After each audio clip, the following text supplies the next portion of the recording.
Bonjour, j'espère que vous allez bien et aujourd'hui nous allons parler de style et notamment 5 erreurs qu'il faut absolument éviter lorsqu'on écrit. La première erreur, c'est d'avoir toujours les mêmes types de phrases. Alors je vais parler en tant que structure mais aussi en tant que rythme. Si vous avez des phrases très courtes tout le temps ou des phrases très longues tout le temps, ça va être très compliqué pour le lecteur en fait d'avoir un bon rythme de lecture. Ce qu'il faut, c'est changer, varier les rythmes de phrases. Le style lapidaire, donc des phrases très courtes, va marcher à certains moments en fait et à certaines scènes. Mais si vous l'avez tout le temps, ça va donner une lecture très assurée. Et ça va être pareil en fait pour les phrases qui sont trop longues. Si vous avez toujours des phrases de 30 à 40 mots, voire plus, c'est que vraiment il y a beaucoup trop de mots et on va se perdre dans les virgules, on va se perdre dans les adverbes et le lecteur va décrocher. Variez aussi au niveau de la structure. Donc par exemple, si un paragraphe, vous le relisez souvent et vous vous dites il y a quelque chose qui cloche mais vous ne percutez pas quoi, généralement c'est un problème de structure. Si vous avez plusieurs phrases, sujet, verbe, complément, essayez de mettre les compléments en tête de phrase, essayez de mettre un participe présent, essayez de mettre un participe passé, changez, variez. Le tout en fait dans l'écriture, c'est de ne pas aller dans l'extrême, c'est de ne pas aller dans l'excès comme la nourriture. Donc si vous faites avec parcimonie et en plaçant la bonne structure au bon endroit, et la bonne phrase longue ou courte au bon endroit, vous allez voir, ça va être impeccable. La deuxième erreur à ne pas faire, c'est la surcharge d'adjectifs et d'adverbes. En effet, ça va plomber votre phrase, ça va vraiment alourdir votre style.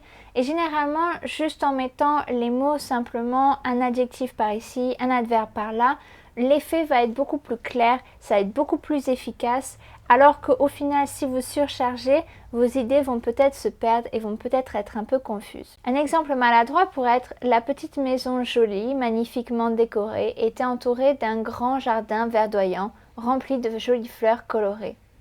Alors que si vous marquez tout simplement la maison était joliment décorée, entourée d'un jardin fleuri, vous avez l'idée, il n'y a pas besoin...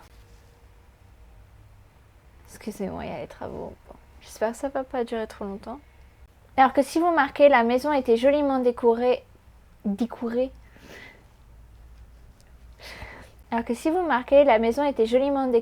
entourée d'un jardin fleuri, vous avez l'idée, vous avez l'effet et généralement ça passe beaucoup mieux dans un texte. Troisième erreur évidemment, c'est on va chasser les répétitions et les répétitions peuvent être dans le même genre lexical mais aussi quand j'ai corrigé mon manuscrit, j'ai repéré en fait que je mettais toujours 2 ou 3 phrases de description. Généralement la deuxième phrase reprenait ce que la première disait mais juste changeait un peu l'ordre des idées ou accentuait une autre idée. Et du coup en sautant la deuxième phrase, je gagnais en efficacité et généralement mes descriptions se raccourcissaient mais dans le bon sens du terme. Vous ne voulez pas en faire trop. Si vous avez déjà dit votre idée dans une phrase, ne la redites pas après. Soyez précis et surtout soyez bref. J'ai oublié le nombre d'erreurs que j'avais déjà dit. Je pense que je suis à la 3e erreur. J'espère ne pas me tromper.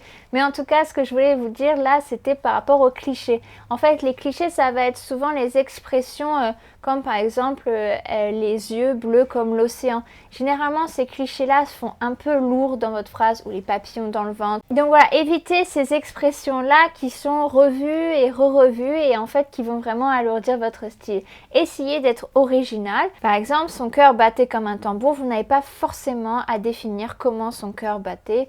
Vous pouvez juste donner un adverbe ou juste donner un adjectif ou modifier un peu la phrase pour dire qu'en fait, il a le cœur qui battait fort parce qu'il est anxieux, parce qu'il est excité, parce que voilà, parce que votre personnage a besoin.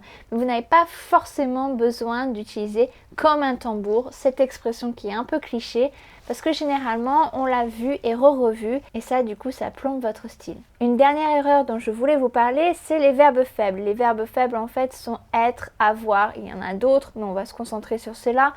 Vous voulez éviter la répétition de ces verbes-là parce qu'ils sont assez vagues. On a beaucoup de choses qu'on peut mettre derrière être et avoir. Donc si vous avez un paragraphe et que vous voyez que vous utilisez toujours les mêmes verbes, prenez un dictionnaire, essayez vraiment de fluidifier votre style, de diversifier vos verbes. Il y a plein de synonymes par lesquels vous pouvez remplacer. Généralement, ils sont plus précis et ça apporte vraiment un charme à votre texte, quelque chose de plus élaboré que toujours avoir, être et avoir. Ceci dit, ne tombez pas dans l'excès. Moi, quand j'ai fait la relecture de mon manuscrit, je me suis aperçue qu'il y avait parfois, pour éviter d'utiliser le verbe être ou avoir, j'utilisais en fait des synonymes et c'est là où ça alourdissait. Par exemple, je décris un personnage. Au lieu de dire « il avait un front fuyant, les tempes dégarnies », je ne me rappelle plus exactement de la phrase, mais je disais il possédait un front fuyant. Alors oui, c'est pas non plus tout à fait incorrect, on peut très bien comprendre le sens, mais à force de relecture, je voyais que dans mon passage, ça alourdissait le style et franchement j'ai mis il avait un front fuyant parce que tout simplement ça collait mieux à ce moment-là précis. Donc, il faut vraiment voir par vous-même là où ça marche et là où ça ne marche pas. Merci d'avoir regardé cette vidéo, j'en ferai probablement une autre pour parler des autres erreurs qu'on peut rencontrer quand on écrit. N'hésitez pas à laisser un commentaire si vous aimeriez que je parle de certaines erreurs spécifiques. Et puis je vous dis à la prochaine, ciao!